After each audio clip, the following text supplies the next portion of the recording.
getting over my fear of paper piecing. Hey everyone, it's Cathy Zielske. Welcome back to my channel and my studio. Today I'm featuring another card project featuring the large die of the month club for March from Spellbinders. This is a really magical die set, and all you have to do is do all your die cutting first, figure out your colors, and then assemble. At least that's what I'm doing today. To see my card project, stick around. That video is coming up next. Here's a look at the March Spellbinders Large Die of the Month Club kit. Now, it does not come with this little magnet sheet, but I always put my dies on a magnet sheet so I can sort them out and take a look at what I have. Now, on the back of the packaging, mine looks a little larger, I think, because I print mine out from a PDF, but you are given the steps for assembling a card, right? So it tells you all the pieces, and I'm going to go ahead and follow all of this. I'm going to die cut everything first and then come back and we're going to talk about how to assemble this all together. So I'll go do some die cutting, save some time, and then we'll come back and begin assembling the elements. I've got my things cut out and I decided to go with a gray, greenish juniper. Well, these are Concord and Ninth colors. I basically just pulled from my scraps. And I wanted to have gold in my books because this looks like there's some shiny gold in there. And I want a pink house with a gray roof, and these are my tree colors. Hopefully this will all work. So I am going to turn on a little music, and I'm going to be using liquid glue. So I've got Connect glue for this. We will speed this up and we will get to gluing.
To do the trees yet. I think what I would like to do next is make a note card and think about this because I don't have the greeting they show in the packaging, right? I don't have that. And I'm trying to find something that I think works well. So I'm going to make a note card. Let's just go with white for now. Okay, this is Neenah Classic Crest Solar White in the 110 pound. I wanted something nice and sturdy because I'm going to build the card, all of it on here. Give this a nice press with my Teflon bone folder. Love this paper because it does not crack when you fold and, well, we score it first and then fold it. But it is very thick, and so I'm going to pop this down. I went looking through some sentiment strips because I don't really have, I've never done anything about our story or I love this story, but I did find one that might work in a surprising set, actually. But let's see what this looks like first, because what we're going to do, right, we would have our books stacked. And I think I will be gluing these right to the base. Also, this color palette was inspired by a palette that I picked out a while ago, and I just stuck it in my things, and I thought, you know what, this could be really fun. And so that's where the palette came from. But I think what I might do here, if I'm following this design, right, I've got my trees. I don't know if I'm going to use the smaller little bush. They're like leafery. I don't know if I'm going to yet. But I found a greeting that says, I miss unwinding with you.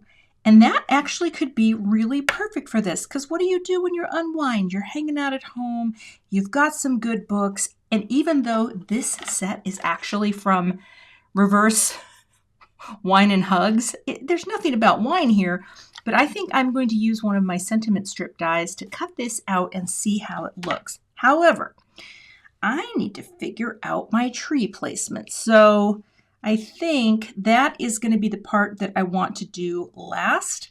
So I'm going to grab a sentiment strip, cut this out really quickly, the die anyway, and then figure out how these books are going to be attached. I might actually put them on some thin foam squares so they have a little dimension. So the most important placement is going to be the first one. I just have 3 foam squares. Now you could do this just by stacking some more die cuts underneath, right, of the white cardstock. And I'm going to put liquid glue on each foam square just to give it that, that second of wiggle room. And I'm going to bring in my ruler and we're going to just place this first right in the center. I think this will work. And then I just want to make sure that I'm about the same framed out from side to side. I'm going to bring this in like this, right to the edge. And all I need to do is make sure this is straight. Because if that's straight, everything else is going to be straight. And that looks pretty straight to me. So the first one's down. And we will continue with the rest. Now, once I get these down and the book and figure out the house, then I can figure out where the trees go. Because I think I'm looking at the picture and I'm sure there's an easy way to figure it out, but I keep looking at it and thinking, I wonder where that's supposed to go. So see here, we're just going to center that right on those dots, right there and there. And I do love having that little bit of gold, right? It really looks like the old school book. You could inlay some of these other pieces too, but sometimes I keep it a little more simplified when I'm working with a set like this for the first time. But getting everything cut out first is really the key. Choosing your color palettes. You can use the packaging as a guide, of course. I did, but I also knew I'm going to look for ways to repeat some colors. And that's why I went with a decidedly seafoamy green tones for my trees, because I wanted to pick up this whole palette, right? Oh, I love that. Okay, so let's get our little book. Take these off. I have the foam squares up a little bit to give room for my house to be able to dip right in there. And this would be cute just by itself too, with, if you had any books type greetings, like Our Story Is My Favorite. I mean, that would look cute just above this, but all I'm going to do again is just get that right on the edge here. So that book is sitting on the stack of books like that. So cute. So detailed too. And these are detailed without having to do anything other than just layering the dies together and cutting them out, because that's how you get that. I didn't show the die cutting, but you pop these 2 together and these 2 together and then layer that one in 2 for the third one, and that's how you get them cut. All right. Oh, little friend fell out there. We don't need you, but this is looking pretty cute. All right. All I have to figure out is, so the house can go down right about, I wonder if their house goes all the way in. You know what? I may have to kind of wiggle him down a bit right there, because I do want the house to be covered by the book. And I think I may have put my foam square in just a little too high, but I think that'll be okay. To the back here, I know that this is going to stay down nicely, so I don't really need much in the bottom. And we're going to place you right in the center, but we're going to wiggle down like that. Okay. Getting you right about there for the center, and press. And now we just have to figure out the trees, okay? And if I have to cut the trees down a little, that's fine too. I feel like if I'm looking here, I think it can be kind of whatever I want it to be. So I'm going to take a little glue here. Okay. And I'm just going to pick this up for a second. Just kind of wiggle it in together like that. Okay. Maybe bring it down a bit. All right. Do the same thing over here. Should be enough to hold it. And I guess I go, well, again, it's this way. This kind of curling around, I guess. I don't know. It's kind of whatever you want it to be. How's that? Okay. And now let me get my trees placed. The stumps. All right. We're going to come here. We're going to come here. Yeah, I think that'll be fine. Now what I'm going to do is just put a little glue because I guess, you know, one's here and one goes up a little higher. I may have to do some tree cutting. Get my little lumberjack tools on here, right? And get a cut. We'll see. We'll just get this down first and we'll see how it looks. Okay. Pretty easy to just kind of visualize. This comes up here. This is over here. And press. Just drop that on there. Good enough. This block is so wonderful, but I will tell you, I do clean it. I clean it off with some rubbing alcohol and my little scrubby, nubby cloth because it will get glue over time. And especially if I'm doing something like this paper piecing where little bits of glue might ooze out. So I point that out because the other day I was putting my glass block down and it's just stuck to something. And I'm like, oh yeah, you haven't cleaned it in a while. So good to know, right? Because it's going to get glue on it. And let's get you in here too. We'll just figure out that placement right about there. Okay, that should be fine. And for this one, I'm going to flip it this way. And while I'm here, I will wipe off the glue with a little rubbing alcohol. And it comes right off the block. Okay. And then lift that up and do the same on the other side. It's not just being the anal retentive crafter. It actually keeps your block nice and clean if you have one of these or any blocks that you might use to hold things down. All right, so I'm going to let these dry and we're going to figure out our placement and I'll add my little sentiment strip. I cut this out using one of my Simon Says Stamp sentiment labels and I'm going to trim it down. I'm going to use my little mini guillotine here. So we'll just say you're coming here. I'm going to have the U, the first exclamation point, I guess, be right about there. Flip it and do the same on the other side with that letter about there. And I'm going to go grab a marker because I want to color the edges so that this looks like it's just on black cardstock. The marker I use to do this is a Copic marker, an alcohol marker, and it's T10, and it just dries so quickly and it gets that little edge.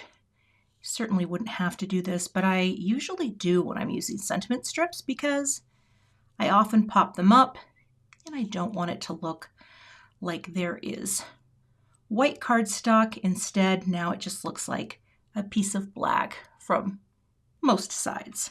Okay, so now it's time to place my trees. And even though I got a little weird gluey parts, I think what I'm going to do is I'm going to cut these a bit because my sizing is a little off. So I'm going to say I want my trees to come out right about here. So cut that. You can always snip, right, to match your project and whatever it is you're doing. I think I'm going to do even a little more. Okay, so that way my tree fits nicely. And then over here too, I want my tree to fit nicely. We'll do that. Let's see how that looks. That way we are getting our trees in place. See, I don't want it to stick up higher than the chimney, but I guess, you know what? It could come under the chimney too. I'm just going to take a tiny bit off here, like that. And then I'm going to add those little extra parts, the puffier parts in here, after I glue this down. So let's add our glue. It's a lot in paper piecing, but you know, it's really pretty cool when you see it come together, because you're like, I just did that. And I do. I think it's really cool seeing how these are designed and then how they come together on a card project. Okay, so we're going to place you here. I'm just going to hold that down for a second. For that one, I'm just going to hold it up a bit and just frame it out right about here and under the chimney, like that. I want it to be right there. Okay, cute.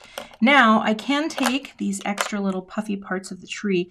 Now if I look at the, let's see, if I look here, I mean, they kind of come down here.